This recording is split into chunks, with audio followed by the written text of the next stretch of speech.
Hello evening, everybody. Sorry for the slightly late start. I was just downstairs grabbing a cup of tea. Because being British, one simply does not start a stream without a cup of tea. How are we all doing this Sunday? I'm just gonna give people...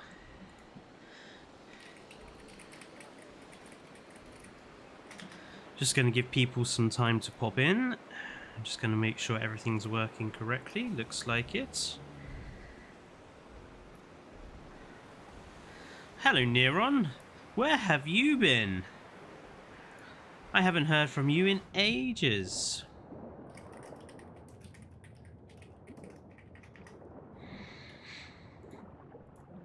And yes, Archelon is indeed the Lord Turtle. I'm going to take us out of capture mode. So, yes, so I did say last week that this week I was going to play a completely different game, and I was going to, and then yesterday, or the last couple of days, I've really got into building more of the Canada park, so I thought, screw it, we'll do Jurassic World Evolution this week, because I can show you guys sort of what's changed and what's developed, and we can build some more of the park. So, the last time you guys would have seen it, we had just basically done the bit around the lake, down at the center with the entrance.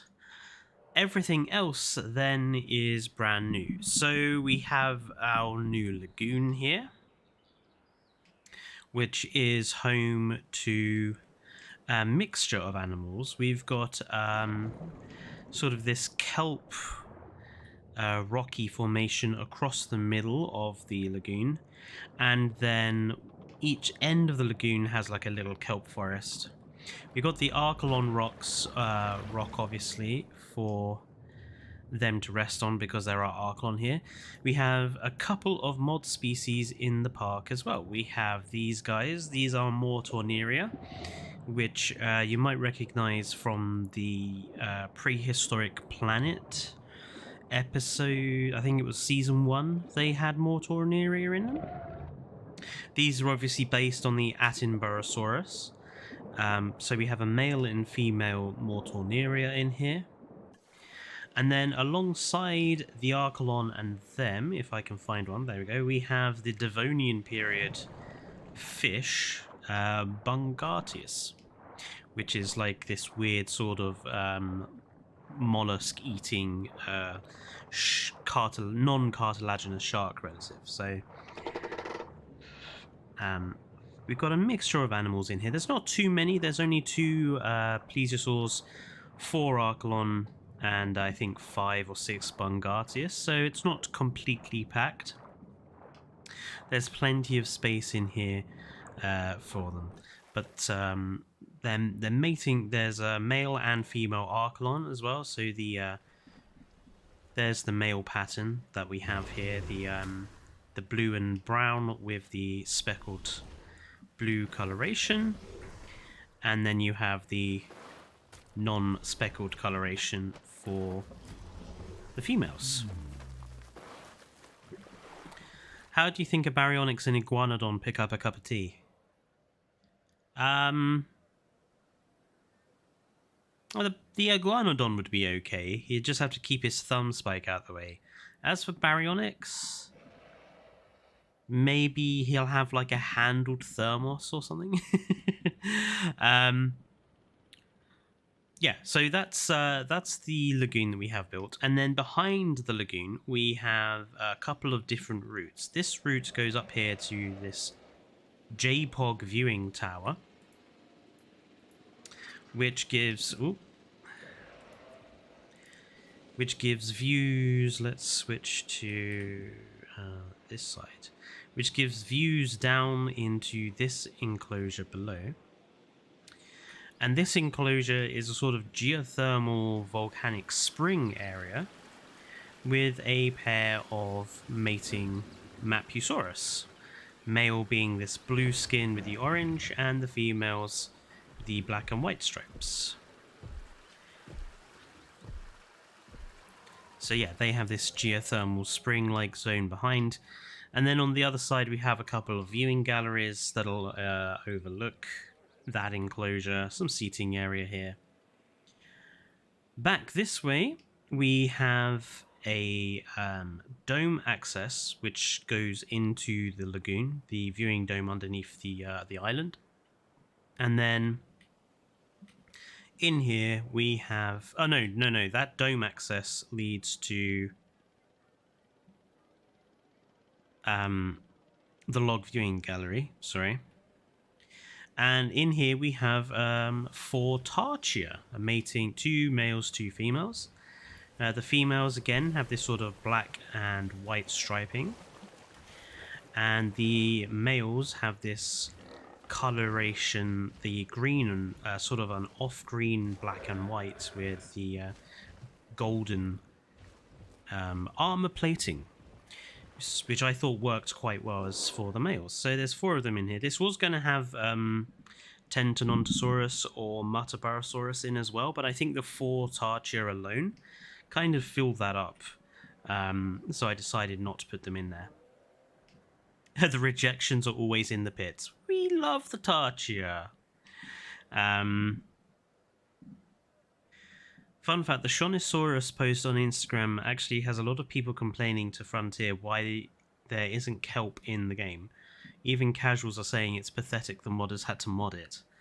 I do think that when it comes to the lagoon decorations that we have as standards, I think they are all kind of bland. And in fact, next week I'm thinking of doing a video specifically looking at maybe why the lagoons have failed as a gameplay addition, and we'll talk about that in that video. Hello Joshua, welcome to the stream. So yes, Neron, the whole point of this is it's supposed to be a sort of nature, not a nature reserve, but it's not a park either. It's a more something like a rescue center or a preservation sort of. We're not going to go hyper with the amenities and the hotels and that sort of thing. And the animals, we're spending a lot of time giving the animals quite nice enclosures. The only enclosure I'm not happy with is this one that we used for the Carmarosaurus and Pachyrhinosaurus. I'm really not happy with how this enclosure has turned out. So at some point I am going to have to completely rebuild this. But at the moment I don't have any ideas. So I need to sort of... I'm having a think about what to actually do with it. Would you ever do a mod? You mean a non-modded park build, Jurassic? I already have. When this game very first came out, I did a non-modded park build, and it proved that the game wasn't enough of a change from the first game, so I chose not to do any more. Like Animal Rehab, yeah, kind of. I do want to do a park where we do use the expeditions and the live captures King Giga. That might be a park I do after this one. But this one I wanted to just stick to using lots of modded species, so obviously those won't... I don't think they pop up in the live capture and expedition system. I don't think modded species show up, I don't know. Now, this part of the park ends in this visitor center, and it's connected with a truck tour through this forest path. The idea is that this forest path, it will be like full of statues. So it's going to be like a statue path with dinosaur statues all the way along. And it's basically an alternative to using the monorail. It's going to end here, and then this area will be a complete area of the park, and we're going to have an aviary up here. Quite a big one, I think. I might try and do like an aviary that's the whole, kind of this whole size. Try to preserve as much of the environment here as possible, basically this large lake. And then the other side, obviously, we need to connect all the bits together. We need to connect the viewing area up here, which overlooks the Utyrannus enclosure. And over on this side, I'm thinking we'll use this for a couple of hotels and maybe something else enclosure-wise. We've probably got room for a good, maybe another large enclosure up here or a couple of small ones.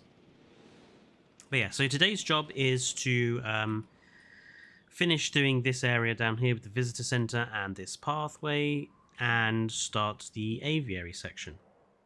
So I'm going to get started on this. And we're going to start with sorting out the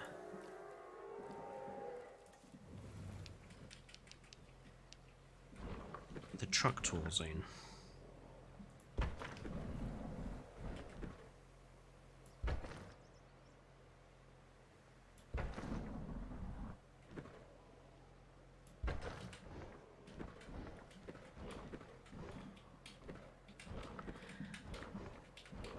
There you go. That'll do.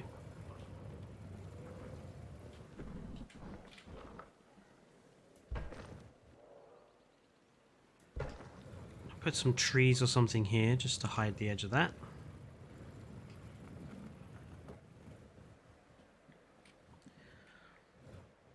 A feathered T-Rex and an Albertosaurus.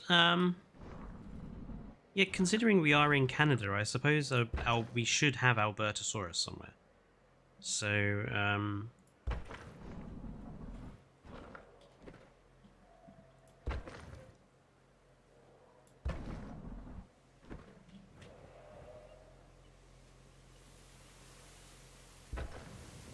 maybe we can do something with him in one of the other areas.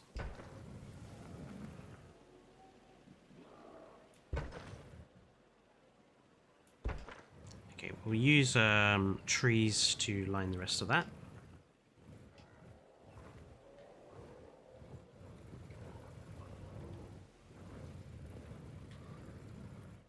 Okay, good. Now, I've used the sand underneath the tall root just so I can see where it actually is, because it can be quite difficult to see it at times, texture-wise, because it just uses like the generic dirt texture, which is kind of close to the standard texture, so it can be very difficult to actually see where the tour actually goes. And if you want to decorate quite close to it, that can be a bit of a problem at times.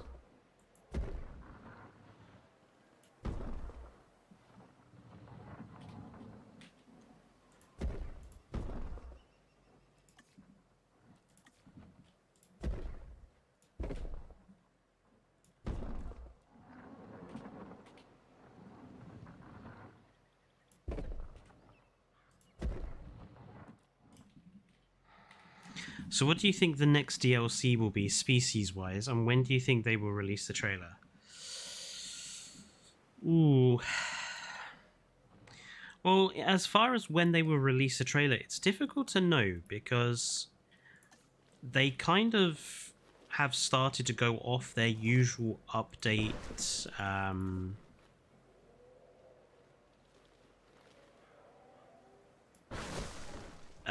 time frames. Like Evo noted that the last time with like the last update, it wasn't at the time we all predicted it was going to be based on what they had done the last time. It was later, and that was because we only got the 3 DLCs instead of 4 like we were all assuming.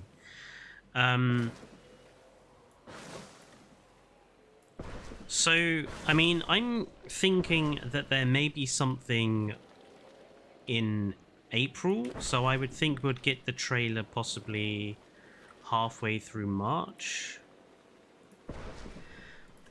We know that they're also doing stuff on Steam at the moment, like they've been updating the Steam build, which is usually the first sign of something coming, and usually that occurs 2-3 weeks before an announcement. So Yeah, it's just a bit of a waiting game at the minute. And seeing what they decide to do. As for what it's going to include, I don't know. I mean, we're basically done in species that they need to add.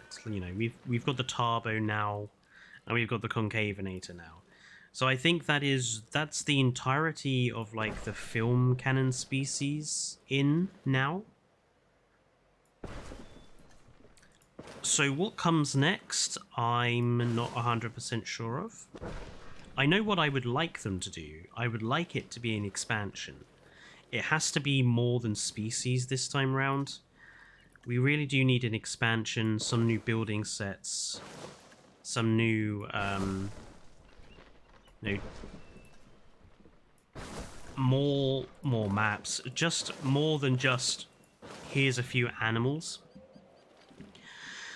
But myself and most of the other Evo moderators, we don't think it's going to be. We don't think there'll be any more expansions coming. We think it's going to be dinosaur packs only from here on out, because they're the things that make them instant money. It's a lot easier to get, you know, fans of particular dinosaurs hyped about the dinosaur they're fans of being added to the game than it is to get people interested in, say, new campaign and stuff. I mean, that's why we ended up with the Utahraptor and the Concavenator in the Cretaceous Carnivore pack, because they're fan species. Fans were really after them, and you know, it meant the Frontier could do a very easy pack to get money, basically. Which is, I'm not saying is necessarily a bad thing. I'm just saying, you know, the purpose of the Cretaceous Predator pack was not necessarily to do us a favor. It was because Frontier knew they were going to make a lot of cash with it.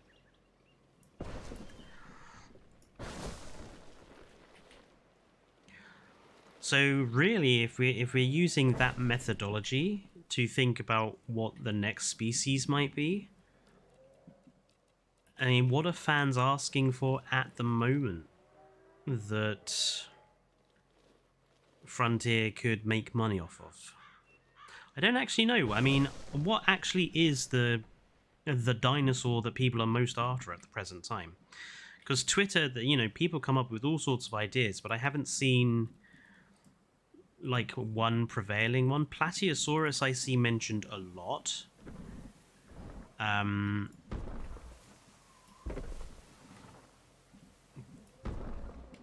But again, I'm not sure they will. I think they have a weird oddity with not being allowed or choosing to use the Triassic period.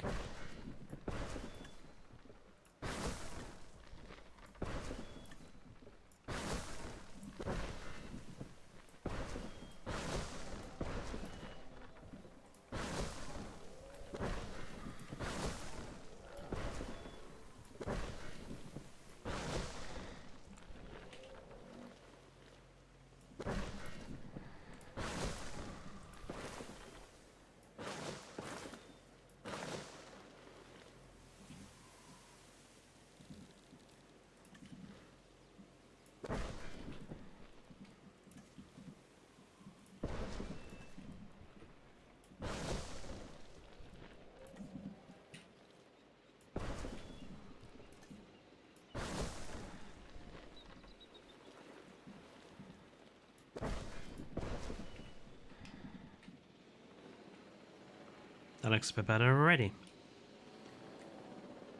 It's a bit more integrated into the landscape now. Oh, Evolution Square, hello.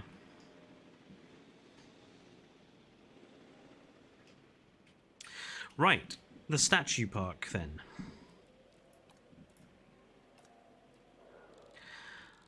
I think we need to go big with the statues in here. So let's have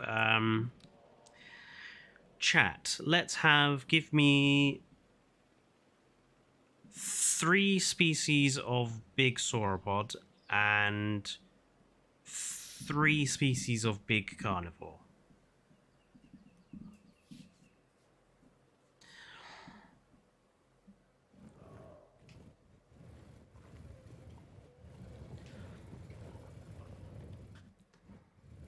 Brachydiploapato. Right, we'll have the brachy for sure.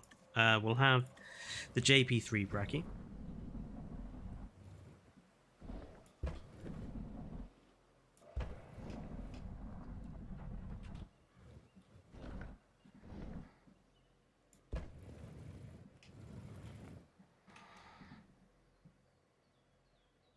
Argentina, I don't have the Argentinosaurus, so I only have the base game animal statues, King Giga. I don't have any of the mod species statues.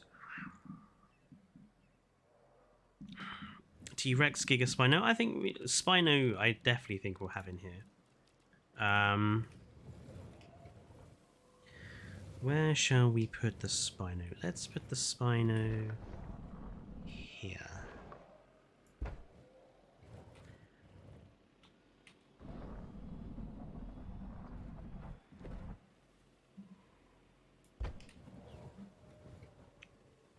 Nice.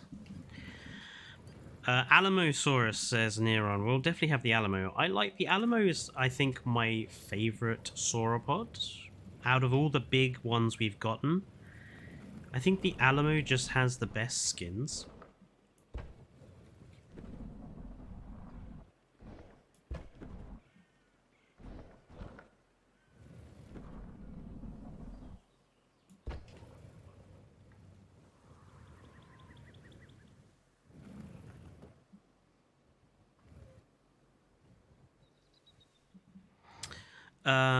Acro for another large predator. Let's have, where should we have the acros? Let's have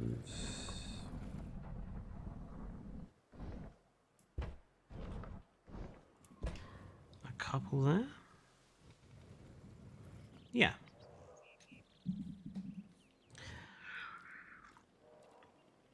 I'm going to put Momenchi in here, because I think Momenchi doesn't get enough love.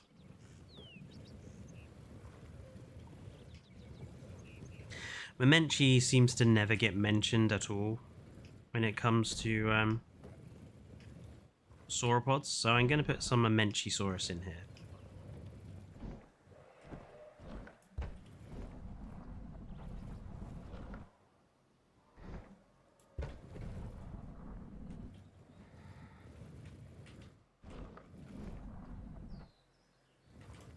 Just a couple.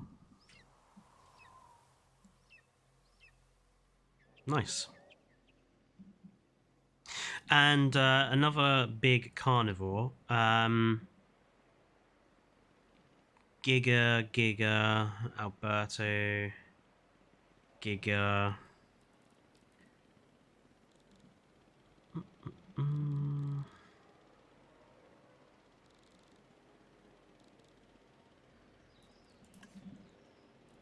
Okay, let's put the Giga in, but I'm going to use the Frontier model Giga because I actually prefer the statue's posture.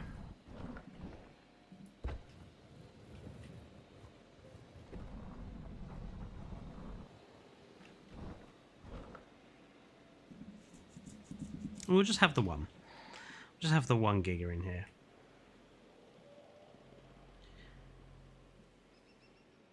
Right, so we've got like sauropods and big carnivores at the beginning of the tour.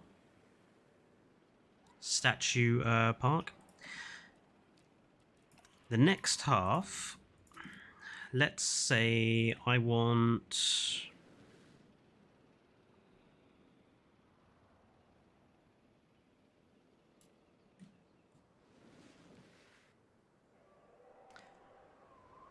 two ceratopsians, 2 stegosaurians, and 2 hadrosaurs. Any size, doesn't matter, but 2 of each.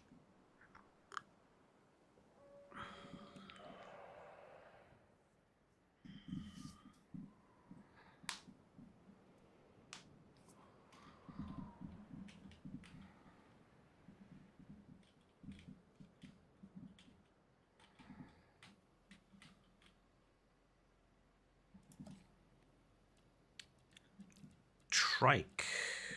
Yeah, we'll put Triceratops in. Triceratops is the classic, so I suppose we should have Triceratops in.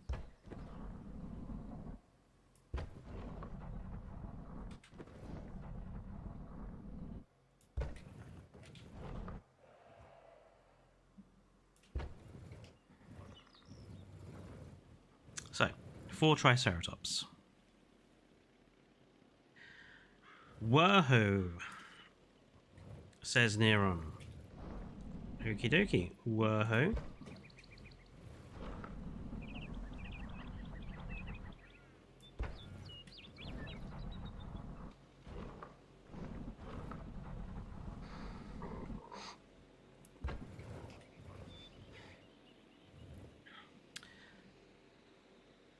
Corytho, King Giga. Surprised you'd mentioned Corytho. Most people seem to forget that Corythosaurus exists. I think Corytho is another one of those hadrosaur species that people should use more of in their parks. Let's have quite a few of these actually. Let's have just like a big pack of them.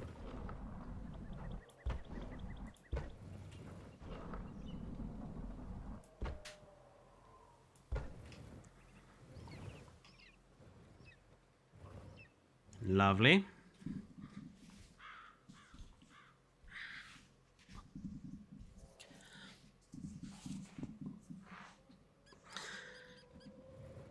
Corytho just looks weird. I'm going to pick the last of the stegosaurs, and I'm going to go with Hwango, because Hwango is my favourite stegosaur. There we are. He's so tiny and adorable.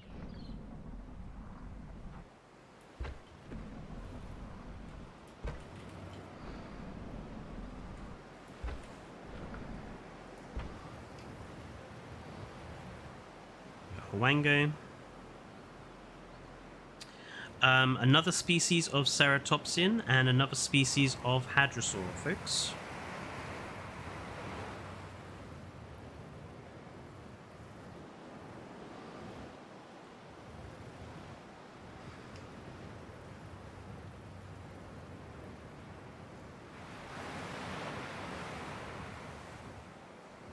Allura Titan, says Colt.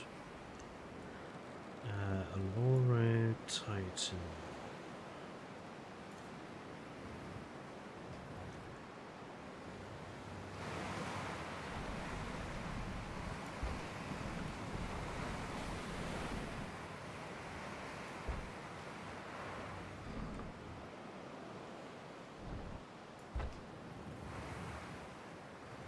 Yep, a few Allura Titan and Nasute, says Neron. Nasute Ceratops. No, Toro. Toro it is. I'm so glad someone remembers that Torosaurus actually exists. Toro, I think, is another one of those animals that people forget about. So we have our statues in our statue park. There's obviously more, so I'll have to go through and, individually place rocks and trees and fountains and lights in this. But you get the gist that these statues are just here to provide a sort of, something to look at as you're taking the truck to the other side of the park. Now, going to pause the game, get rid of that.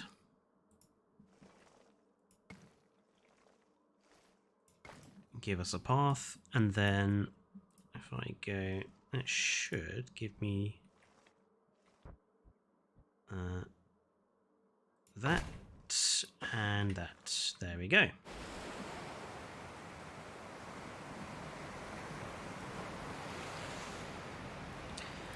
I'm tempted to see.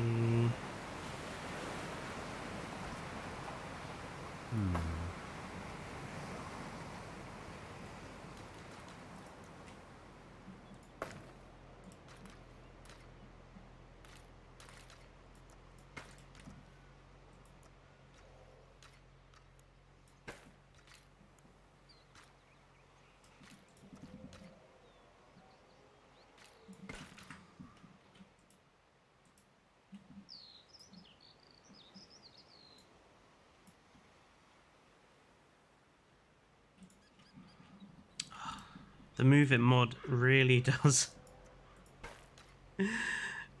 really does help sometimes. Just to create those. Can I grab that one? There we go. Just create like I kind of want to have just like a little seating area there. I mean, because the gap between there and there is big enough for that easily. Minmi needs more love. I think Minmi got quite a lot of love when it came out, and then I think we've all not used it. One of my issues with Minmi is I'm not a real big fan of a lot of the skins, actually. I think it's a little bit lacking in some respects.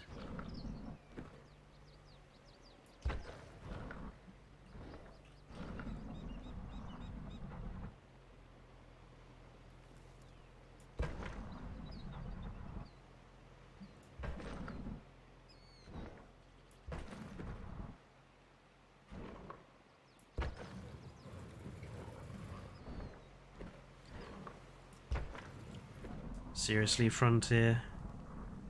One low fence type? I don't even want like 6. 1 would do. Just 1.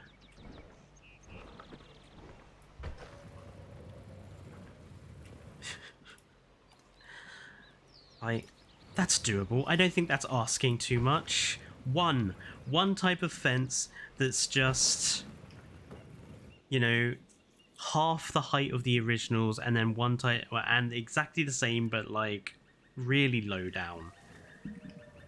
Like, would that be so hard to do?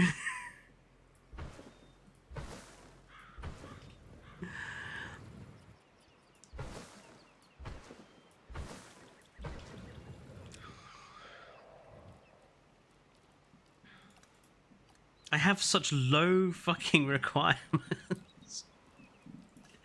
1 is sufficient. God, could you imagine Evo if like it came out that the next DLC they were going to introduce a low fence? She'd be just so much happy. Like, it would be the same sort of overwhelming happiness as when we got the log. It'd just be.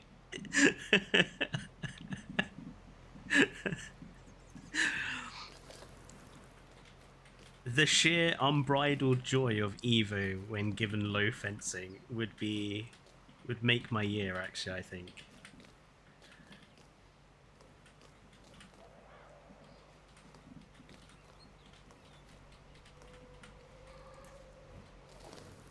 Peace count goes brr. Well, the game does seem to have been... So after the last free update, I would say the game seems a little more stable when it comes to piece count. Not by much, but just enough. I want something... I want to cover... Like, because I find these planters... Incidentally, I wish these planters were separate components.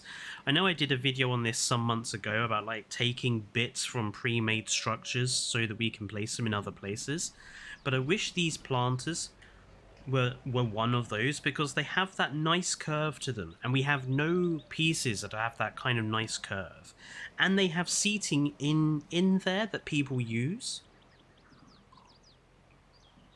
It would just be so nice to have that as like as an object to place down.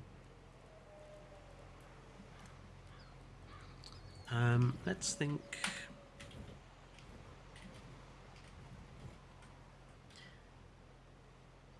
Yeah, let's just have a couple of these.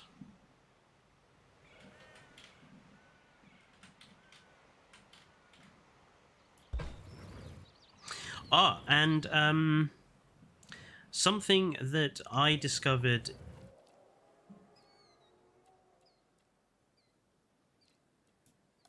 that was in one of my videos, but I don't know if people generally know about this, so I'm going to demonstrate it all for you now.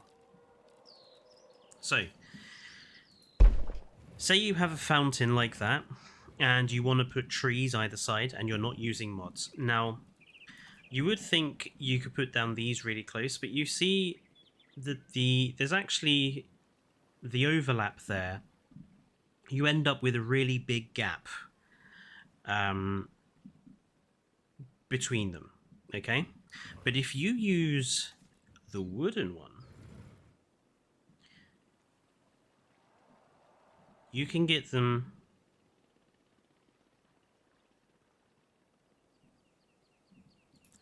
a lot closer. Like, it's not like massively a lot closer, but it is a noticeable closeness. I think the hitbox to this type is smaller than the hitbox to this type. So if you do struggle putting some of these in places, try switching to just the wooden surrounded one. You might find something fits a little nicer.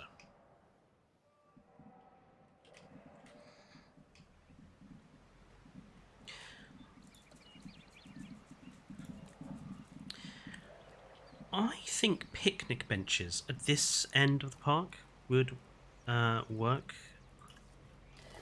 Maybe a picnic bench in either end.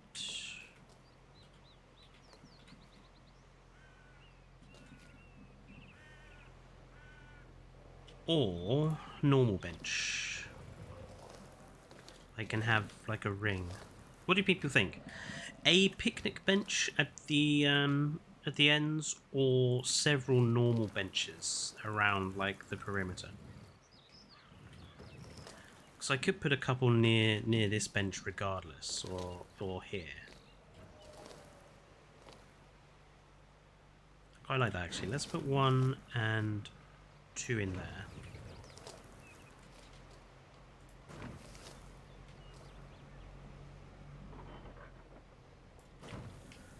Okay. I think normal because there isn't any food and drink nearby. True, but like the reason I'm thinking picnic benches is because like you see each truck has basically 6 people in. And I'm thinking, like, if you're in a group of scientists or wildlife people coming to the park, you're probably going to be in like that group. So I think it makes sense you'd have like a picnic table where all 6 people can sit.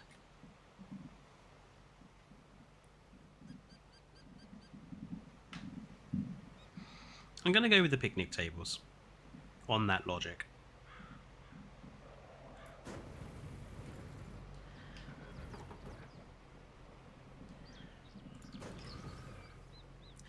I mean, we'll also put... We are going to put... you know, a couple of umbrellas above them.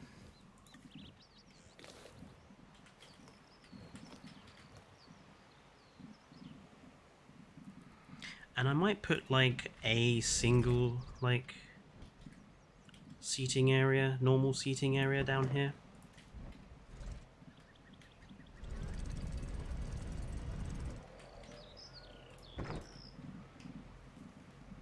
Yeah, I think that works. Like a range of seating variety there. Now then.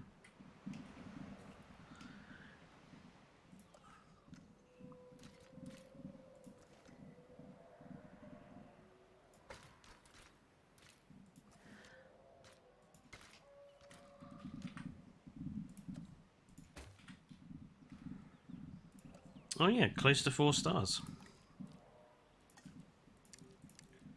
It is surprising how like how high you can get your score by doing barely anything on in some respects. Like, I'm not really building the park with a mindset to make it work as a park, and yet we are doing quite well. Now, the aim was, like I said, to have an aviary at this end of the park.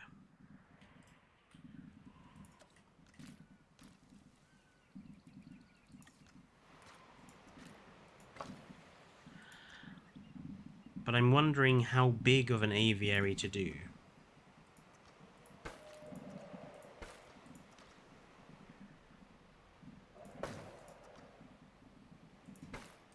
No, I'm not happy with that.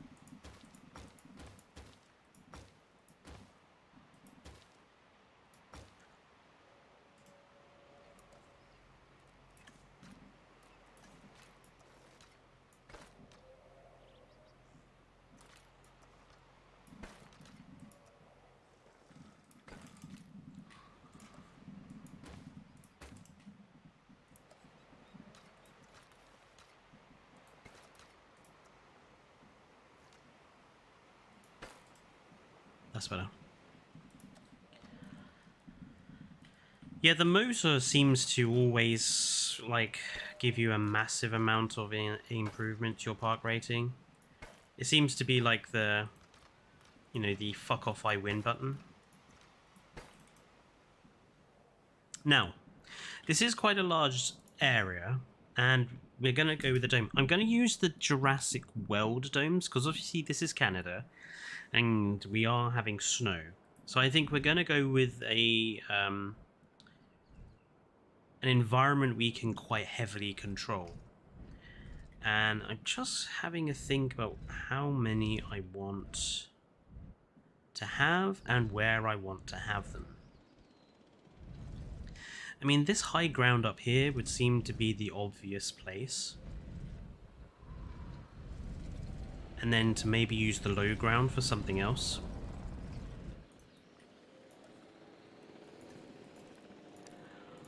So let's sort this out. I am not decided on the species I put in there either, so I'm open to suggestions. Other than Quetz. Quetz is not going in there. Mostly because I just really don't like it. I have my reasons.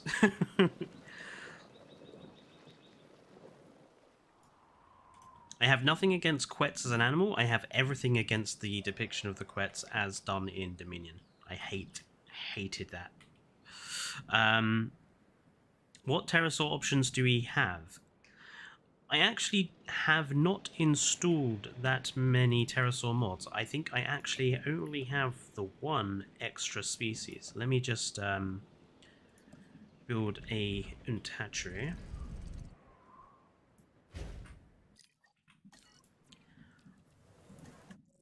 Yeah, there we go. So all the base species and the Genuinoopterus, but no Quetz. So we've got quite a range of choices we can pick here.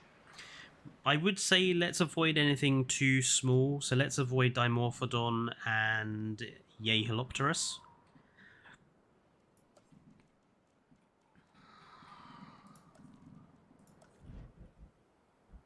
Now, I want this aviary to be...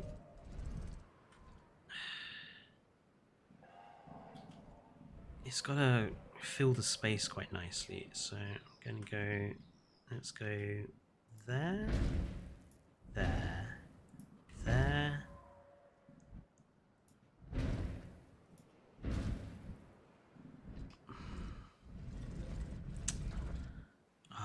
I would have loved to have maybe one more over on there.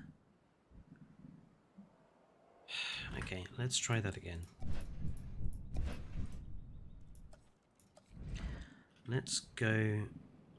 Let's start there, there, there.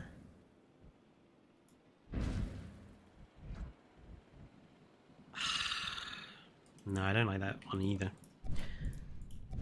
It's just not quite wide enough. If they had made... Like, so me and Colt were talking about this yesterday. Just look at how awful this map boundary is. Straight line, straight line, straight line. Oh, we're going in. Straight line. Oh, we're going around, and then in again, and then straight line, and then back the other way, and then straight. And then look at this down here. Straight line, corner, odd corner, straight line. Why on earth are these boundaries so awful? What's wrong with a curve? There's not a there's no curves here. They're all dead straight lines. It's like they've been made with the fence tool.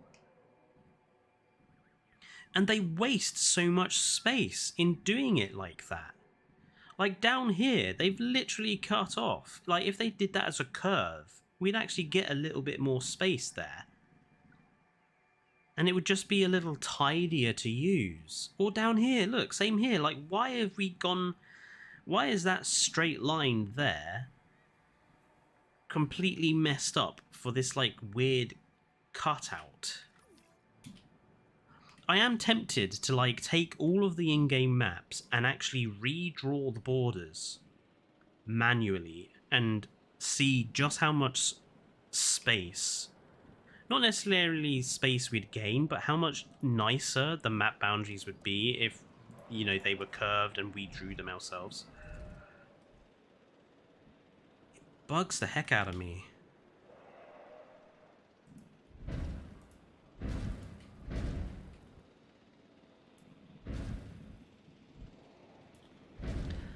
Yeah, I think we are going to have to use that as the...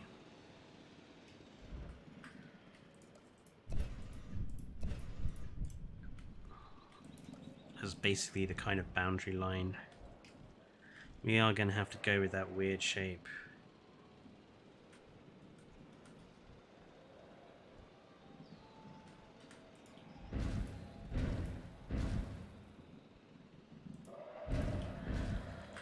So it's going to have to look like that, and then we're going to have to, we'll have to fade it into the surrounding terrain a bit. Obviously, I will go around and place more trees and stuff around there, but it's just to give us a general gist.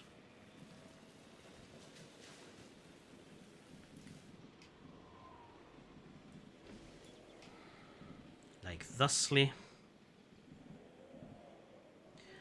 And I suppose if you're looking at it from down here, I suppose that gives you a nice view. And then this gives us some land mass down here that we can make use of. So, yeah, the hitboxes make no sense. They never have.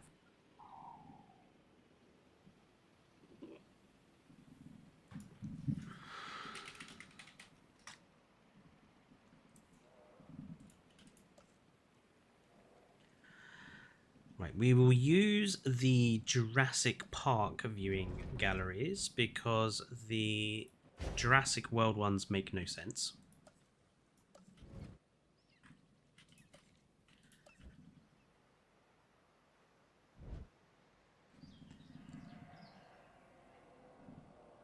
Actually, we won't.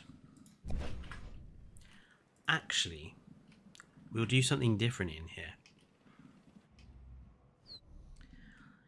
So the aviary we've ended up with, it's not huge, I have to say.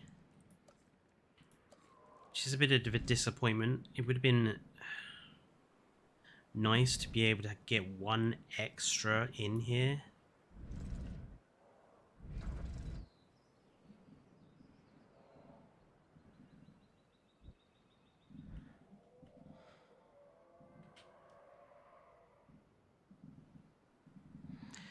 You know, we can get one extra in here, I think.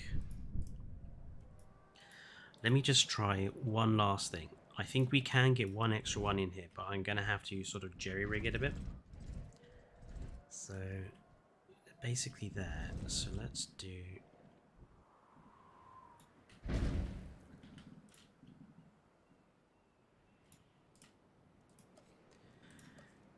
Will that allow me to... It will.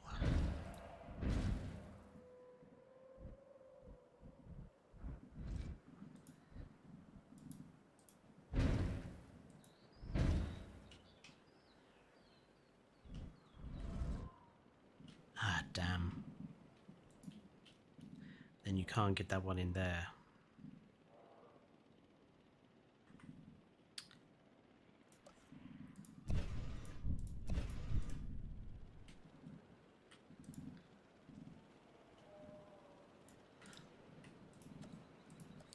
This is one of the, you know, issues of using mods. You can achieve things, but you do have to, you know, give it an occasional messing around. There we go. We managed to squeeze an extra dome in there. That's better. I'm happier with that. Yeah, if you are using Move It from Kyodenic, you can do that. You can move objects slightly over the boundary and they will still work. So right, so what we're going to do in here is we're going to use the aviary, no, we're going to use the lagoon viewing dome in here as the way you view the animals.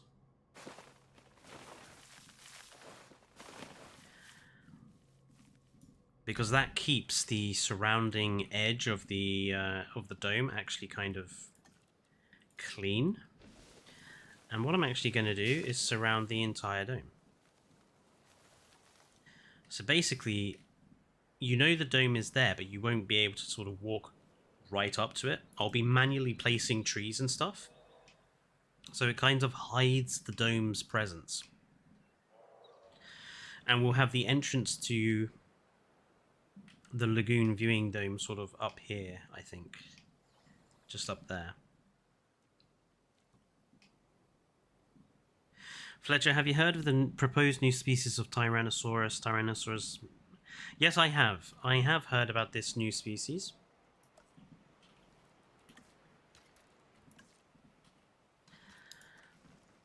And I also remember that the minute it was revealed, everyone on the Jurassic World Evolution 2 Reddit was like, oh, we could have that as a new DLC animal. I was like, it will just be another Tyrannosaurus, you realise. It's not a new genus of dinosaur, it's a new species of the same genus, so there won't actually be that much difference. Not to mention it's known by really fragmentary evidence, so we have barely any idea about it.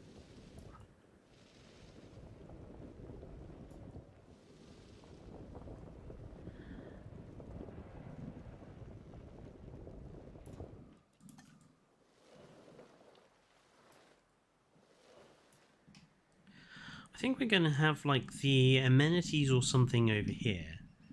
Then we'll have an enclosure here with this lake.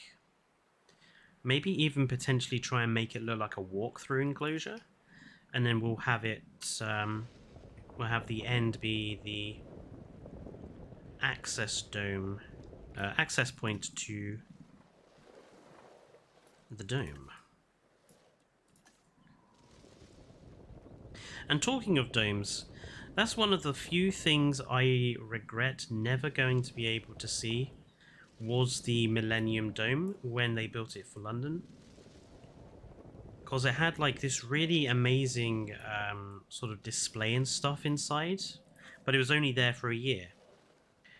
So I never got the opportunity to actually go and see the Millennium Dome's interior before it became the O2 Arena.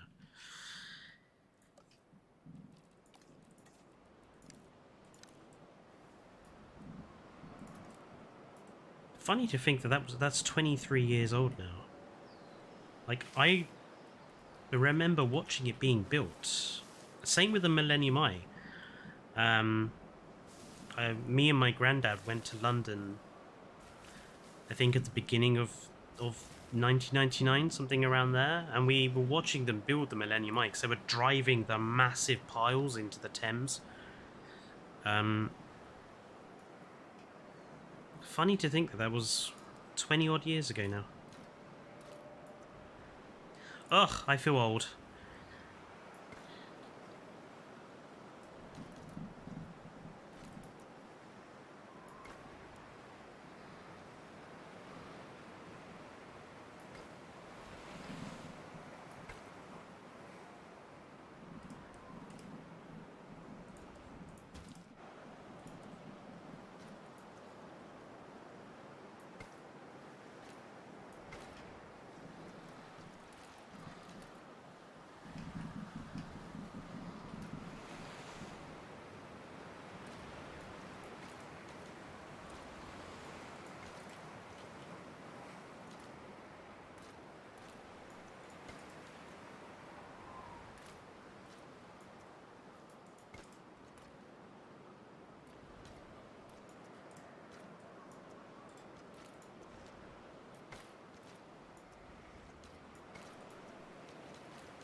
Oh, what's happened here? That was weird.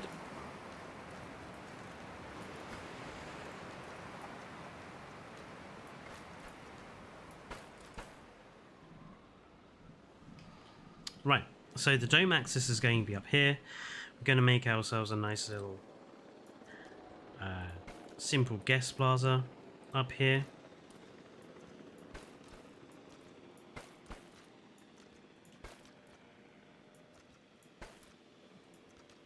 And this will have access to the dome.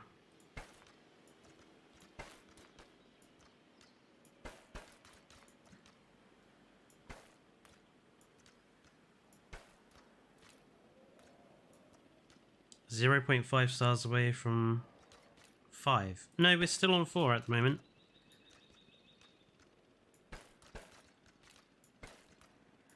Probably go up a little higher when the once we have the dome in place. Now, the best way of putting these in is to actually put the water in. And we're going to have like a river sort of affair running through. Not too thick though.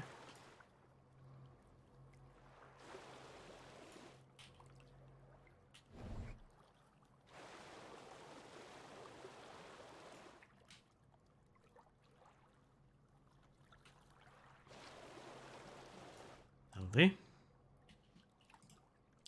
And we're going to put down the viewing dome.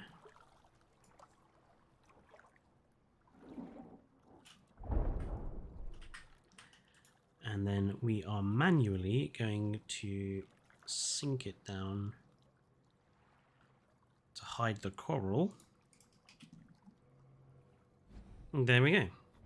We have our dome.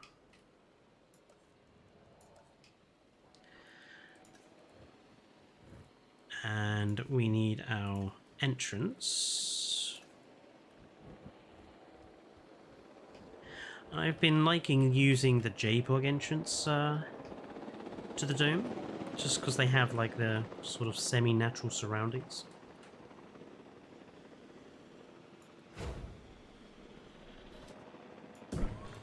There we go. So, what sort of environment shall we have inside the dome? Because obviously this is going to be a completely temperature-controlled controlled environment dome. So we can have anything we like in here. So what sort of environment shall we have inside for whatever pterosaur we choose to put in? Give me some ideas for environment.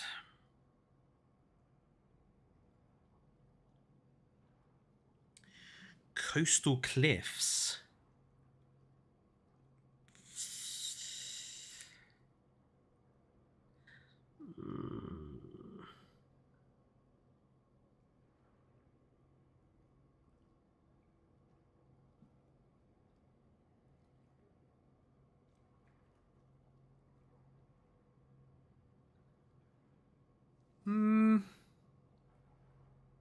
I don't feel like that really takes advantage of the fact that this environment would be something that you could control completely temperature-wise. So, like, I think we need to pick like a biome that's really distinctly different from... Like, we need a biome where you'd actually have to control everything that's going on inside, whether it's a high temperature or a low temperature or a specific sort of environment. Yeah, like a lagoon or a desert. I mean, I suppose a desert is a really obvious choice because it's really, really distinctly different from the rest of the Canadian biome.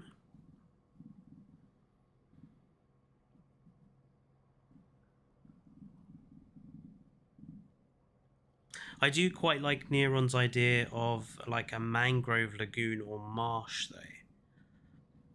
Maybe we can combine the two. Let's if we're going to do that, we're obviously going to need more water. So let's put in some more water around.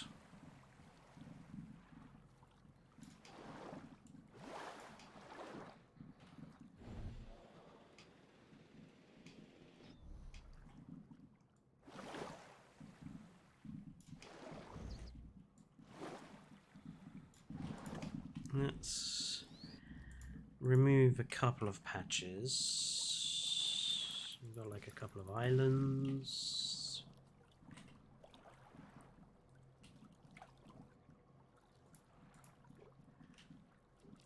Let's keep that island there. Let's go with like a little kind of offshooty island there. Yeah, okay. We need something that's going to work for... We need something that's going to work for mangrove swamp sand. Mangrove swamp sand tends to be quite white or very muddy. But I think for our idea of like a tropical / desert mangrove, we want something that's going to be quite white.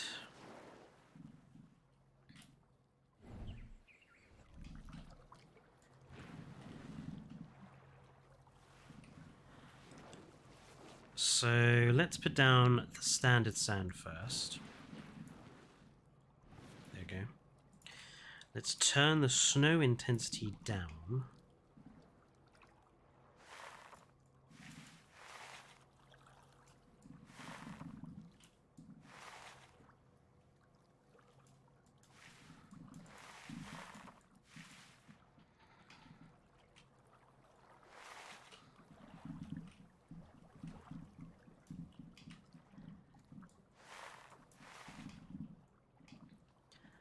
Yeah, I think that creates quite a nice effect, actually.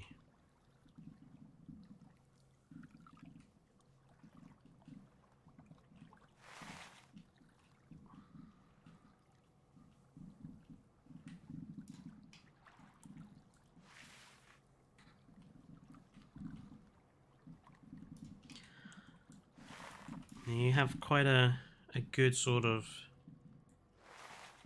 slightly muddy, slightly sandy terrain there.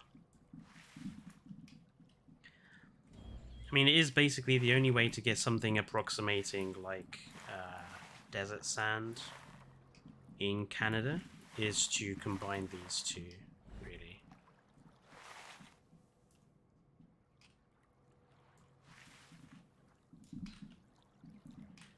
Okay. We'll go solidly on the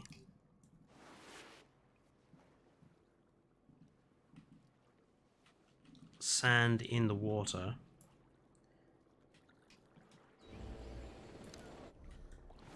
But we want to try and keep some of those bigger rocks so it looks like there's some depth to it.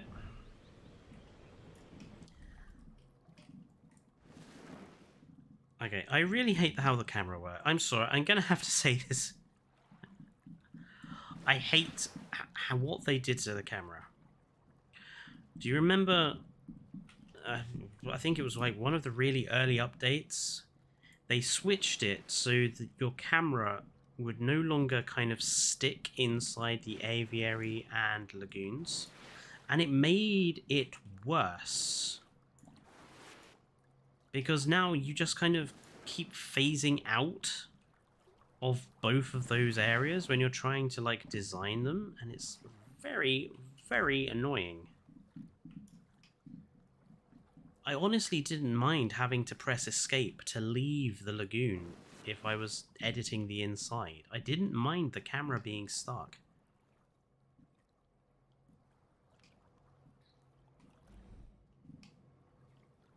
Okay. There's our water.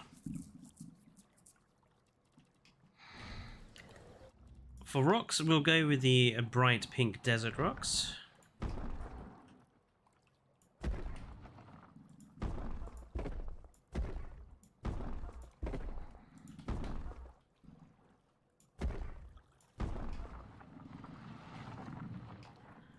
We'll try to add in some of that cliffness that Neron was going on about as well.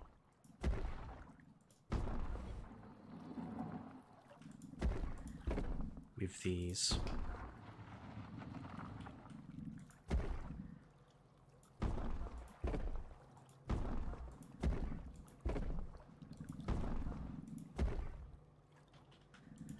Maybe add a few fountains in here as well, or some water sources of some description.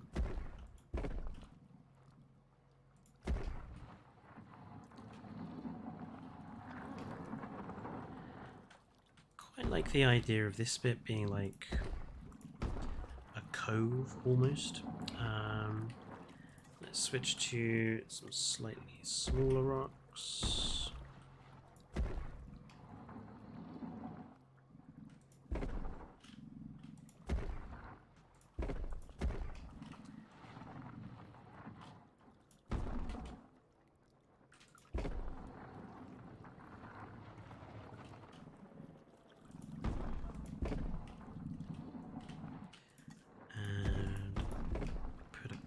In there, and a couple in there. Got any others that are kind of connected? No, we don't. That's fine. Let's put a couple of rocks around our viewing tower, dome, viewing dome. Right. Do you guys think we need more ambient animals that aren't prehistoric, just outside the border perhaps, doing their own thing, or is that dumb? I mean, it is a very good point. The outside of the environment is very static. And it's actually one of the reasons why I don't like the Pennsylvania map. We have that enormous airport, but it's just a building. Nothing ever kind of happens around the airport. You don't ever see any aircraft or helicopters coming in. You don't see people or vehicles moving around on the airport. So it just looks like a bland, abandoned building. And I do think the background of some of these parks are a little empty. Like, there's no birds in the air. There's no... I would love, on this map especially, like, let's have some, like, splashes of, like, whales or porpoises or something, like, coming up to breathe. Let's have some, like, seabirds flying around. It doesn't have to be, like, a really complicated animation, and it doesn't have to have lots of really hyper detail. It can just be the occasional thing that you might notice in the background every so often, just to make the landscape look a little bit more alive. So no, I agree with you, Neron. Now, mangroves. We don't have any actual mangrove trees, but I think the Mediterranean trees work quite well.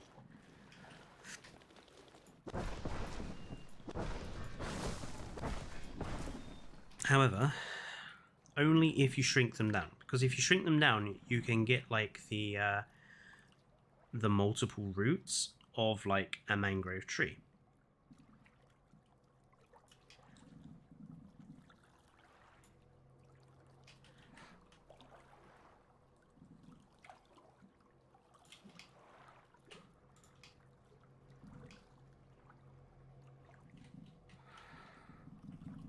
Let's have one there as well. Now these are very big. They're what I call bushy trees, because they have very big canopies. So we're not going to put too many in here, because otherwise you won't see then the rest of what's going on.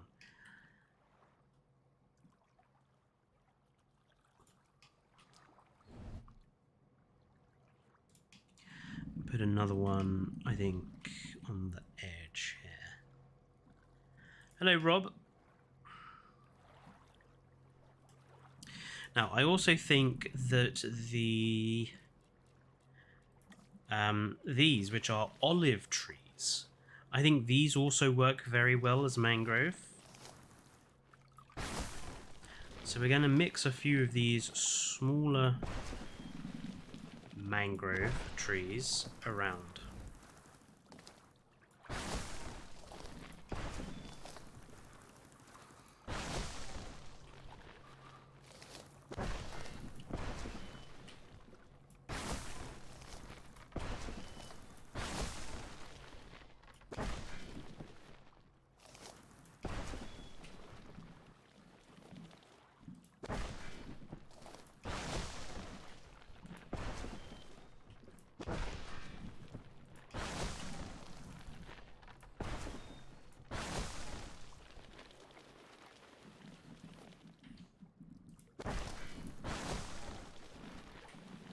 This sort of cove, I'm going to put one of the pterosaur feeders in, so that's why I'm leaving that bit a little empty.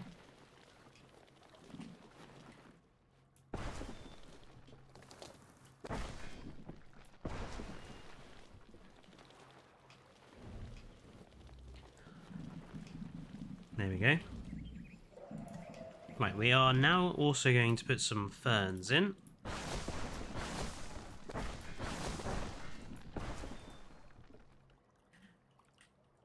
And we're going to sink them into the ground.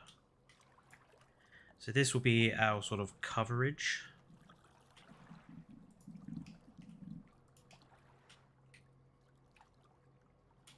There we go. Going to put one here as well. Incidentally, that's how I would suggest you do, you actually do your vegetation when you're making your own parks.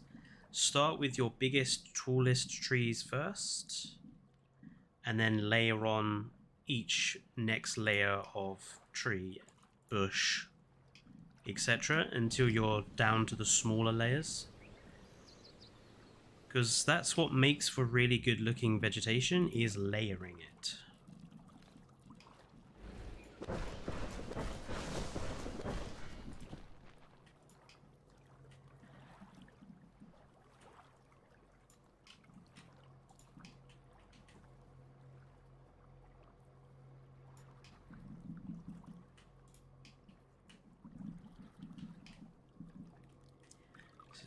Strange down here. We're gonna have to put, I think, a couple in there.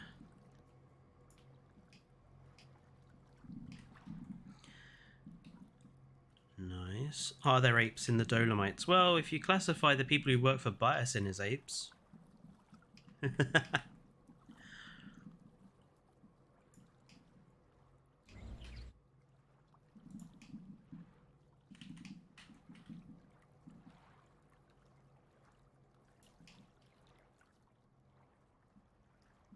Right, and now I think we can now switch to the temperate bushes. Oh, no, actually, let's...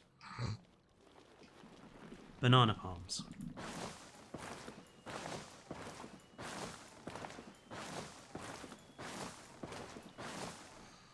Gotta put some banana palms in here.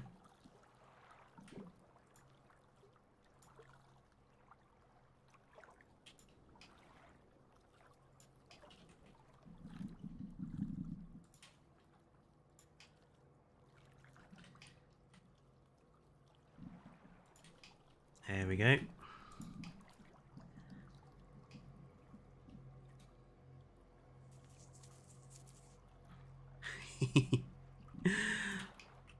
Just watching the chat. Some people who are in the Dolomites are apes.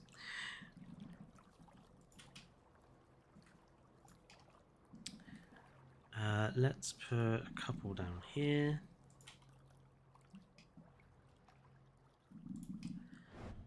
Gonna put a couple down around the viewing dome just to hide a few more of those coral patches that we have coming along.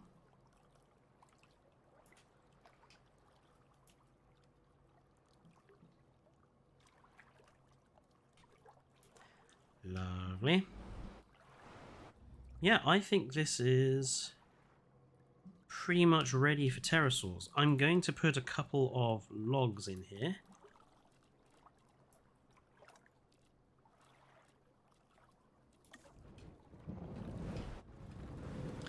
We'll have 1, 2, 3, 4, and we'll place them in different places. So let's have one here. Let's sort of twist it a little bit so it's like that. We'll have one sort of in the water there.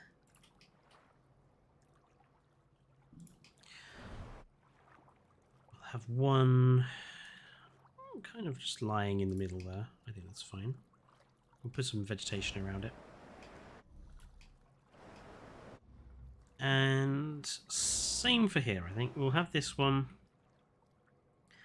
What we'll do is we'll have this one sticking up quite tall.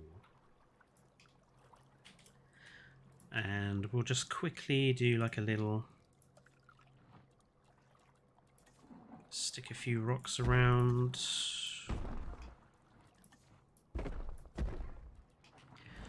Same for that one over there.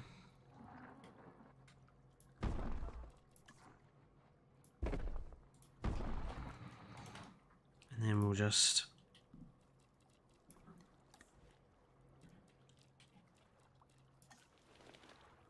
put a few random bushes here and there. A couple of smaller baby mangroves. A couple of big bushes, because everyone likes a big bush. Yeah. Same for over here, just stick a couple of bushes in. Stick a few baby mangrove.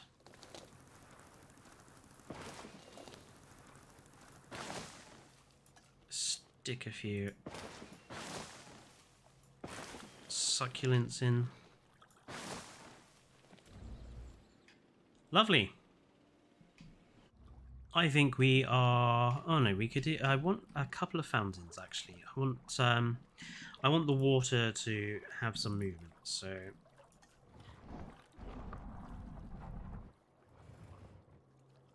we're gonna have one of these. I'm just gonna raise it up a bit.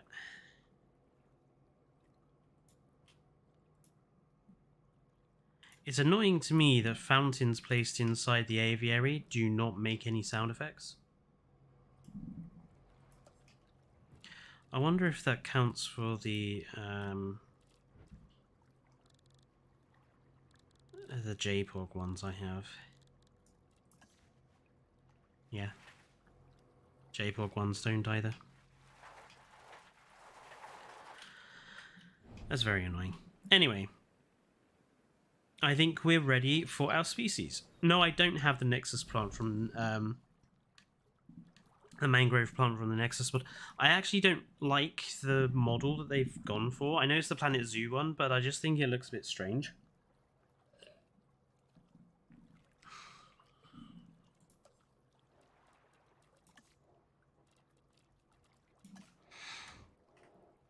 Okay, and we're going to have a feeder there for fish. And a feeder there for fish. And a feeder here for fish. Oh, I suppose I should also probably put down some perches. So we'll have a small perch there. And a small perch here. And we'll have a really big perch over here. And a really big perch over there. Yeah. Okay, so the real question now is, what do we put inside?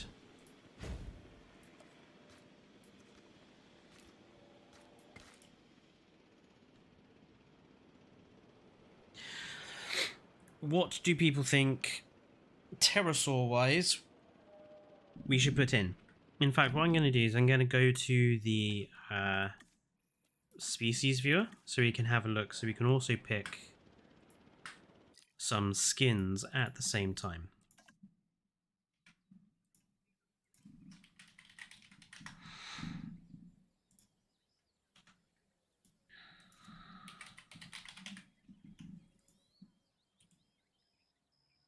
Barbaridactylus could do.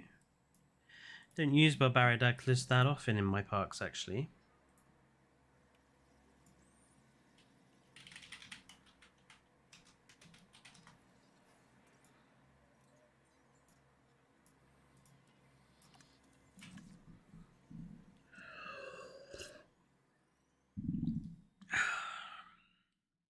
Ugly ass bat looking thing.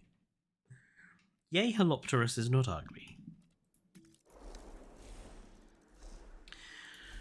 So we could use Barbaridactylus. It's a bit small, so if we did use Barbaridactylus, I'd say we'd have to have it living with something else.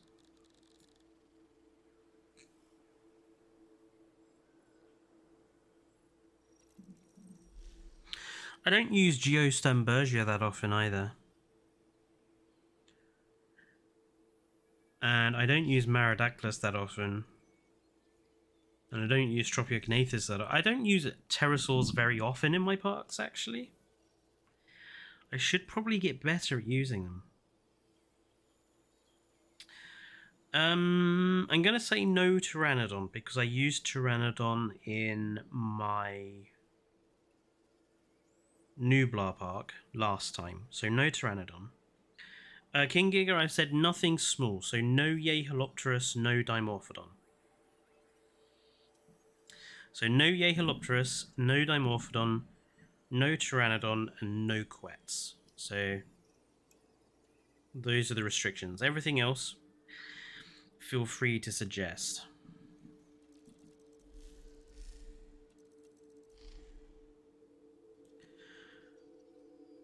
Barbaridactylus and Tropiognathus. Okay. So let's pick a male pattern for the Tropiognathus.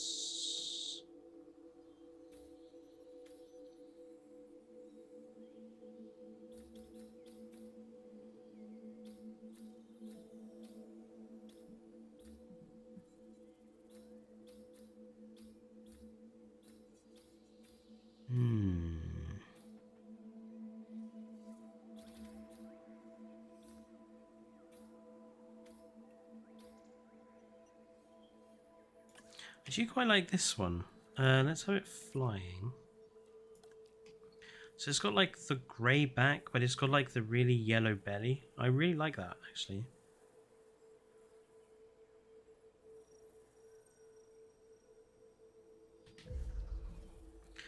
And in terms of coloration, let's go for...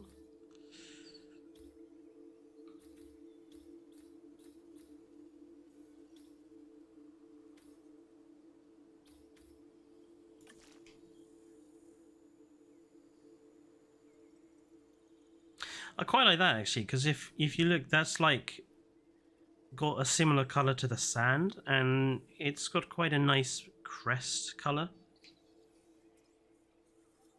I quite like that. So male trops are Great Sandy Desert and lithorates.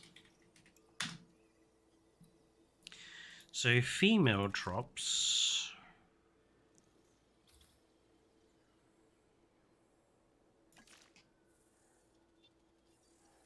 The females will just have as Killian Mountains.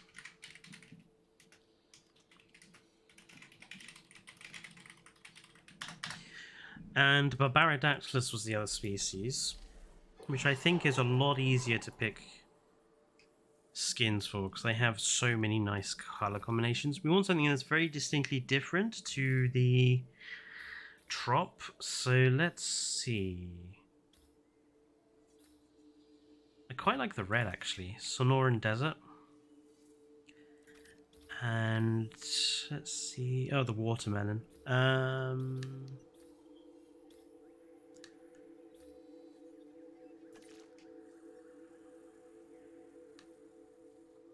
I think that works for the males. So male barbars are Sonoran Desert. Oops.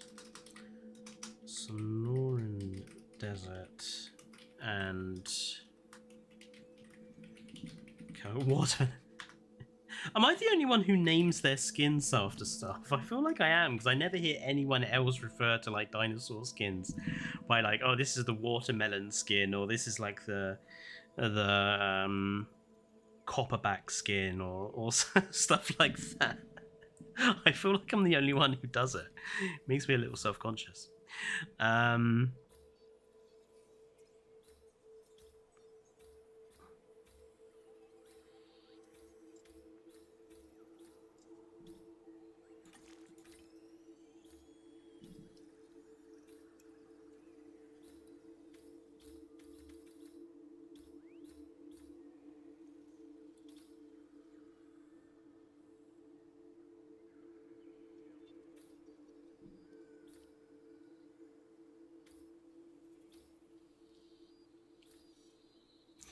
You know, for the females, we'll just go Sonoran Desert without a pattern.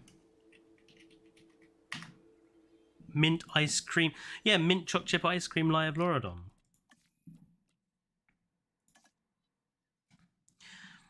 In fact, what we'll do, we'll put these pterosaurs in the aviary, and then we'll go back to the species viewer, and we'll have a look at some skins and give them names. Because I feel like that's... I feel like that could be quite fun for the last sort of half hour. Pterosaurs in space. Sounds like a really terrible B movie, like Sharknado.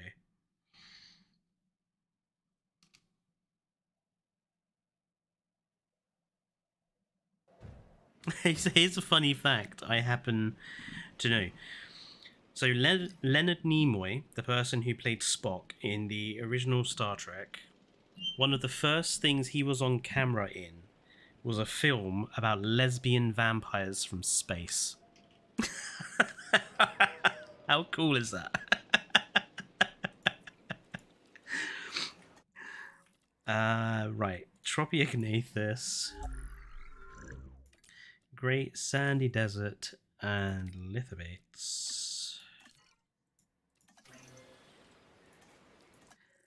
And the females are just Killian Mountain. I think we'll have one male and two females.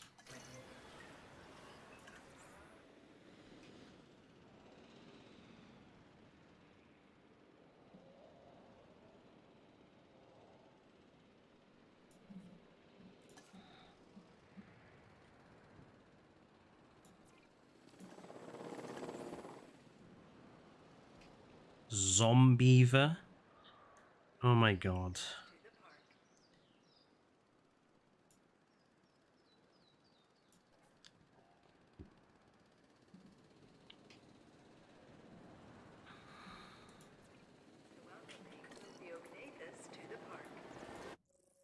Did she just call that Tropiognathus? She said that weird. Tropionathus. I don't know what it was there. Just the way that she pronounced that sounded strange to me, but she said it correctly. Sonoran Desert and Calcarana. And we'll have two male barbars. And probably three females, I think.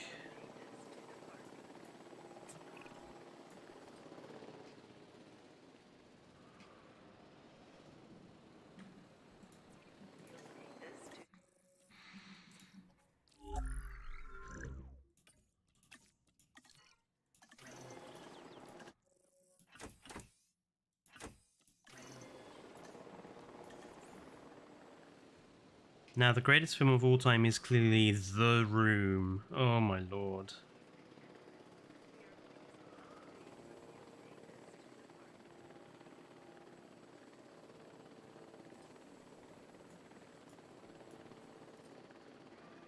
Um, excuse me. Excuse me, a cotton picking second. What are you doing out of your enclosure?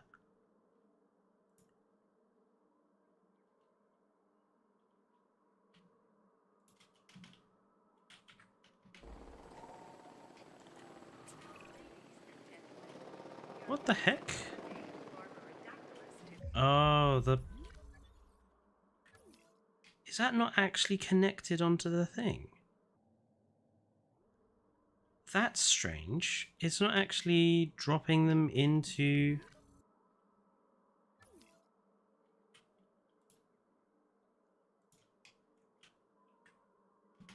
Let's just watch that. What's it doing?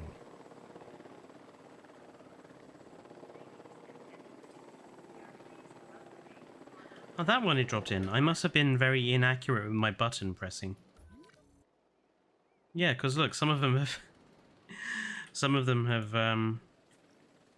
escaped.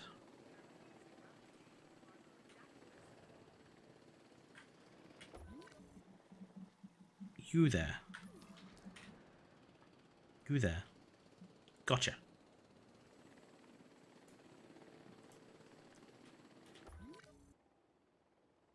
Let's just make sure the last one goes in. I was very confused for a minute. I was like, why are these Tropiognathus outside of the enclosure? There we go. So I think they're all in there now.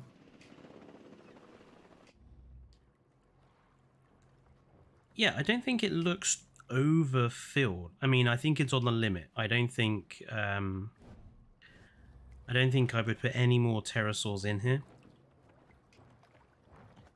I think the combination of the two different ones works quite well.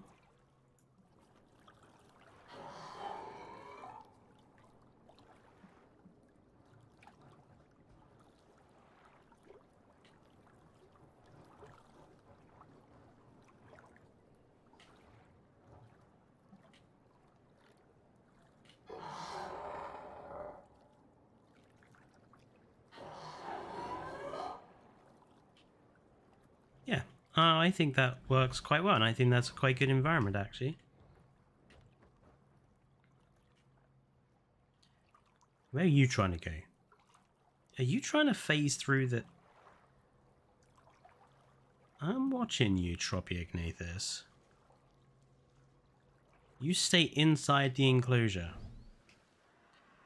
Yeah, I think that looks quite good.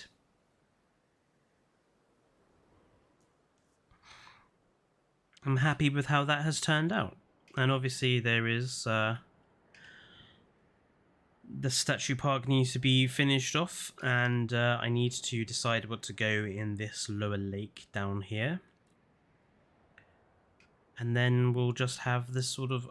this area of the park to sort out. And figure out this enclosure down here. I'm really not happy. I think it's the fact that I don't like this particular type of fencing. I don't like the concrete fence. But there are sauropods in here. So it's like we kind of have to have that concrete fence.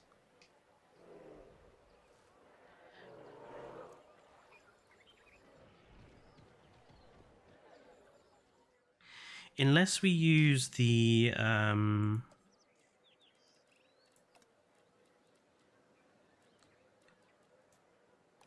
where are they? Unless we use, like, the Jurassic Park, like, wall sections. That's gonna need a good, well, probably 5 or 6 there, and then what, another 4 or 5 there. And it's not a dead straight line either, so they would look a bit weird. I could switch the species, but I don't really want to. I wanted the Camarasaurus in here because the aim is that they're going to be sort of at path height up here. It's not the species that I have the problem with. It's the fence. It's the fencing arrangement and how ugly it looks. So if you come out of this entranceway, the first thing you see over the lake is a bunch of concrete fencing. It's pretty... Ugh. So I shall have to have a think about what to do with that. Right, so for the last 20 minutes... Yeah, I could cover it with plants, I suppose. I could, like, stick... If I moved the fence away from the path slightly, I could line it with trees and stuff, and that might improve it, actually. Because then you'd have, like, these cutouts in... That's a really good idea, actually, Rob. You may have just saved the enclosure for me. Like, if I just move it away from the path slightly and use trees and bushes to cover the concrete. Because that's basically what I did over here. With the Mapusaurus enclosure, I just hid the concrete backing of the lagoon with the trees and the bushes, and it works really well, I think.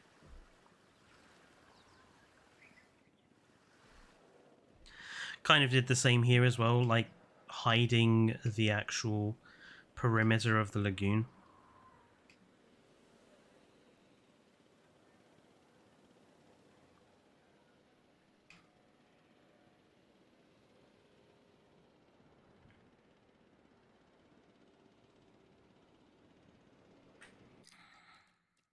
Okay, so yeah, I'm going to save this, and we're going to go into the species viewer, and I'm going to show off some of my preferred skins for animals and what I named them, and maybe give you guys some ideas for new skins that maybe you haven't used before on your animals. So let's go have a look.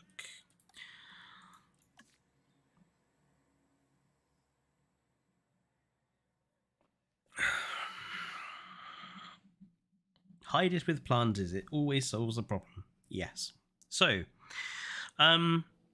let's start with Leopardon, since it was mentioned earlier.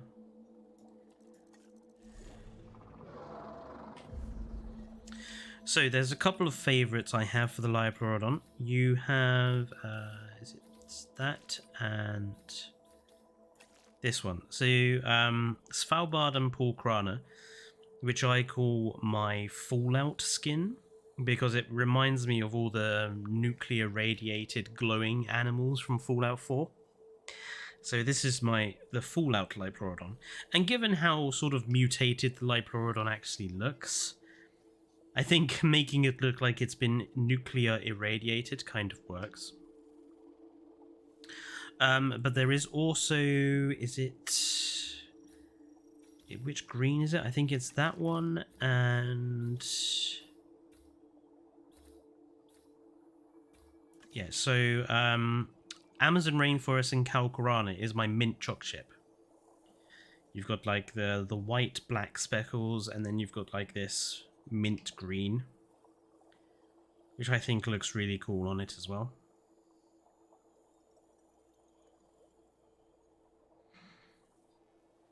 Elasmo has a few that I really like too. Where's Elasmo? There we are. So Elasmo in... Which one is it? Is it... So Elasmosaurus with Amazon Rainforest and I think it's Pelophylax is what I call the copperback skin. You can also do it with Papurana if you want a slightly lighter version. But you've got this wonderful sort of discoloration along the back, and then the warm coloration underneath, and I think it looks really cool.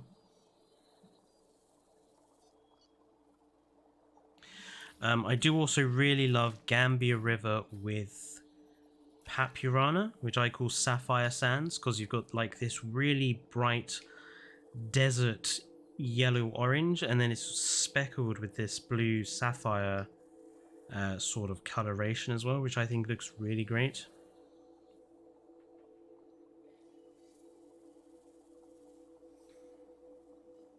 And of course, the brighter the color, the more it shows up under the water.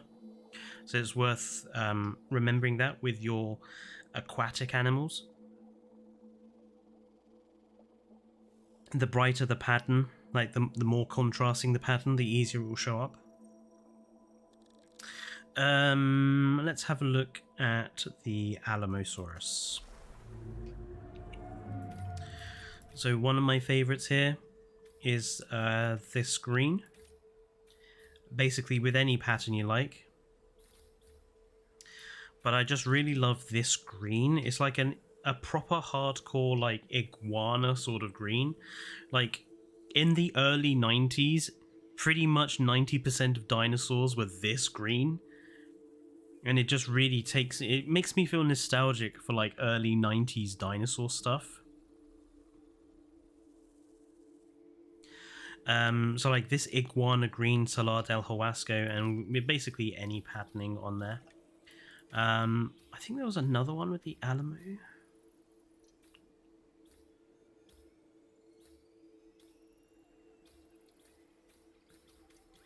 I think it might have been this one, which is very similar to a skin on the Elasmosaurus as well. This sort of purple blue backed with sort of a pale blue cyan body,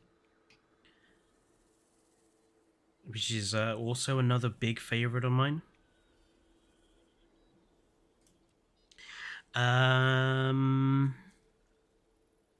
Let's have a look.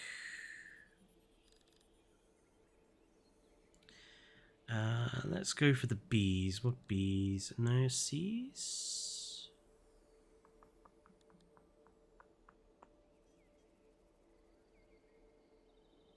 A Chasmosaurus, I think, is a dinosaur that doesn't get enough love. But I actually prefer the way that the Chasmosaurus has its sails to most of the other dinosaurs in game. So, like the frill colors. So I really like this one, which is what I call the demon skin. Because you've got the red and black on the frill, and then the body itself is just black. Really works well for males, I think. I do also like sort of the... Was it that one? So, lithobates and Amazon rainforest, the yellows basically match. So you have like a body yellow, pattern black, and then you have like pattern grey, inner pattern yellow. Those two work really well together as a combination. And then I think there was one other. It was with this one, I just can't remember which. I think it was on this body type. So Calcarana and Gambia River. Sort of the grey purple does kind of fade into the frill. And then you have the bright orange there. I think that combination works very well too. Chasmo needs more love in my opinion. I think Chasmo has some of the best skins out of any of the ceratopsians. Hoangosaurus, obviously, where is it? Has some of my favorite skins of all time. Gambia River Basin and Rana. That's your Tiger Stripe original skin from the first game, which I absolutely adore. If you want to support Triclaw Gaming, Amazon Rainforest and Rana gives you the black striping. Also looks quite good in the Pulcrana, which gives you like this frosted effect along the back. Pulcrana works really well also with, which one is it? Killian Mountains as well. The blue with the black frosting. Looks really good. The pink and the orange I find quite difficult to get to work on anything, but I think it works quite nicely on the grey. So you have like the fireback. So you've got this grey body with the bright sunset back. And if you want something a little more subtle, it does also match the Gambia skin really well, but it's because it's a bit more subtle, it sort of stands out a little less. So I think it works quite nicely on that one too.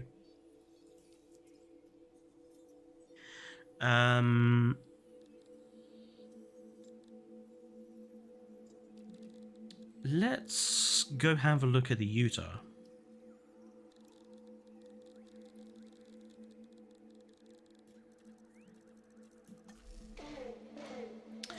So Utahraptor,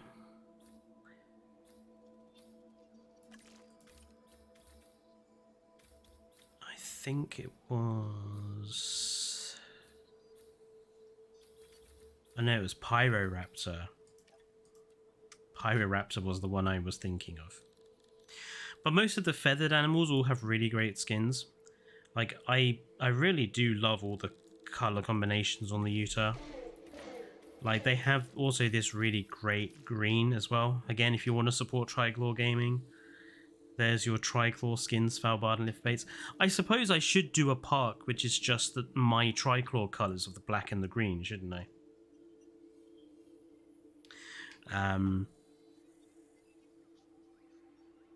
Actually, really love how that one looks. Let's pick a dinosaur that's a little harder. Tylosaurus. Tylo is one of those animals that I think really suffers in terms of its skins because I think it has some really annoying bad ones. But there are a couple of patterns in here that work very well. The Pelophylax, the Papurana, and the Calcarana, they're the ones that work the best in my opinion. So you can do like Svalbard and Pelophylax for this red striping. But if you actually remove this, Tylo, I think, is one of those species where not having a pattern color actually improves the animal's skin. There's a couple of dinosaurs in this game. Carcharodontosaurus, Allosaurus, Tylosaurus. And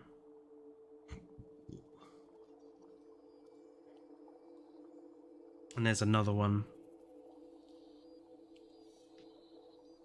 I think it's one of the hadrosaurs, where like the pattern just kind of ruins the skin and it's actually better without them.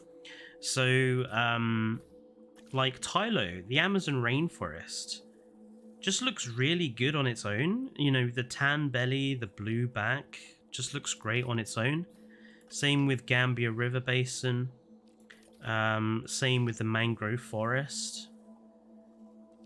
Like, I think most of them look pretty decent without a pattern on. But then you can take something like, let's take that Amazon rainforest, and if you put a pattern on it, most of the patterns don't really work. The only one that probably does is Papurana.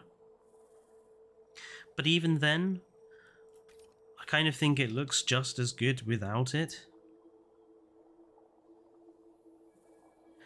I mean, that is something I would suggest that everyone does, is to like actually have a look at some of these dinosaur skins without patterns and see what they look like without the pattern. Because I think for a lot of dinosaurs they will look better.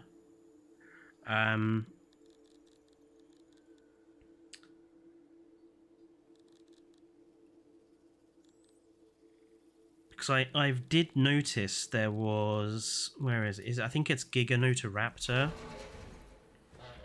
I think one of these.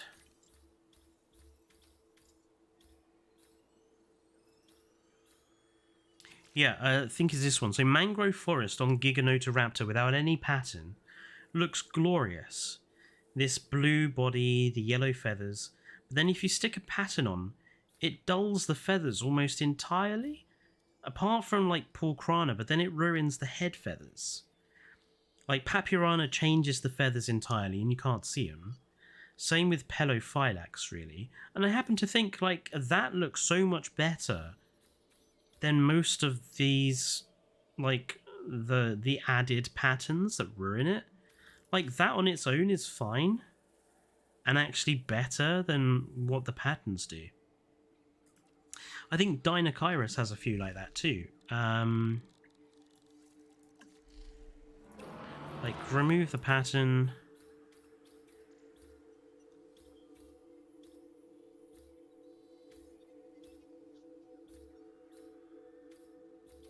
Actually, no, it doesn't, actually. Dinocaris has some nice skins. I don't use Dinocaris. In fact, I haven't used it. Yeah, I haven't used Dinocaris in any park. I probably should. It's quite a nice. It's quite a nice skin. Quite like the red. Where's the red stripe? Ooh. Oh, I like that. It's a Terry's chocolate orange. I like that skin though. That looks really cool.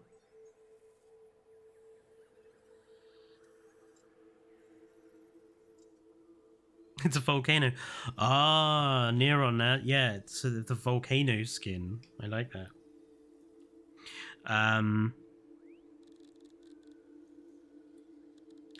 Let's pick just a dinosaur that's out there. Like Dracorex. Dracorex, I think, that doesn't have very nice patterns really at all.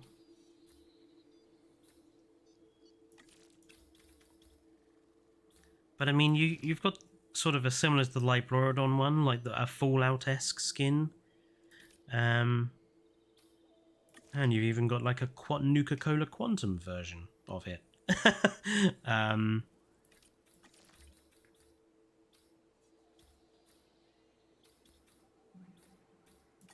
I suppose you could do a quite standard white and black striping. A demon! Deinonychus. Poor Deinonychus. I feel so sorry for it. Like, I happen to think it actually has some really nice pattern and colour combinations. But I just feel really sorry for the poor thing, because it's basically never ever gonna be used ever again by anybody. Like,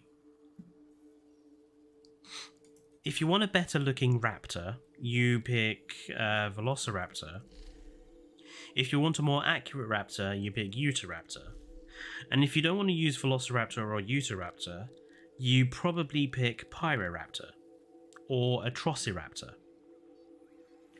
Deinonychus is just basically never ever going to be used ever again.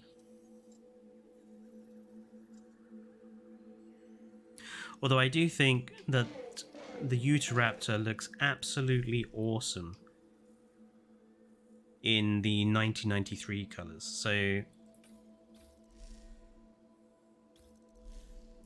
look how awesome the tiger striped ones look. I mean, that's just... it's on fire. Yes, it is. It is a skin mod. You have the females of the tiger patterning as well. And then, of course, you have the JP3 versions. 2 different variations of the male. And I think the females might be my favorite, with the demon red eyes and the red on the forearms. Looks absolutely awesome. Give a link give a link description. 2 seconds, let me find it. Nexus Jurassic World Evolution 2. And this is... there it is. Make sure to install it manually, like you do every mod. But there you go.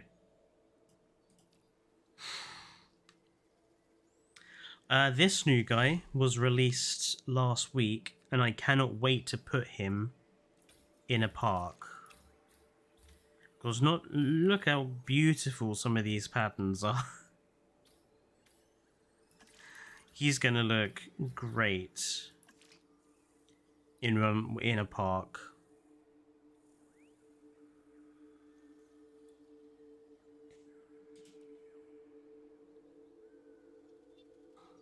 Spino is a weird one. I don't use Spino very often. Spino and... yeah, the main body colours are kind of bad, aren't they? I really love the mangrove forest. Mangrove forest and... well, actually, none of the sail colours really work very well for it. I suppose mangrove forest and pulcrana is the nicest looking there.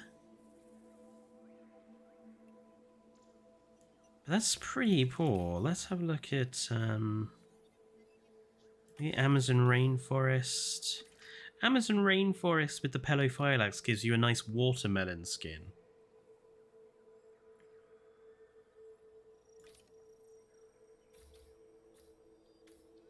Yeah, Suko is one. I might have a look for some Suko mods. Not Suko mods, Spinosaurus mods. Because Spinosaurus colours and patterns are just bad. Like, that one looks okay. It's this purple one, like, what the fuck? That purple doesn't really work with any, apart from if you want to go purple and purple, like, sarcastically, and do, like, Super Thanos Spino. Let's have a look at one more animal. Let's do... okay, Struthy. Okay. So underrated as a dinosaur is Struthy. Literally, you can pick any combination of colour and any combination of pattern, and they always work. Like, even ones that you think don't, blue and green. I actually think that works quite nicely. Let's grab, like, green and, say, green and black? Black? The fuck? Hang on. What? Hang on. So the white option gives you white stripes outlined with black, and the black option gives you white stripes outlined with grey. So what gives you black stripes? Black stripes are on the brown stripes. The fuck?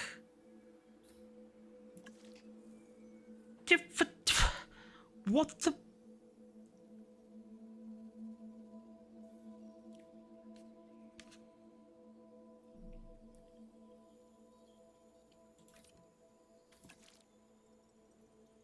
I think at some point I'm going to do a video highlighting all of the skin colours that don't make sense for some of these species, because that makes no sense at all. Black gives you white. What the hell? Yeah, as I was saying, Struthy, you can put any colour on any body and they always work. And I think it's really underrepresented in park building.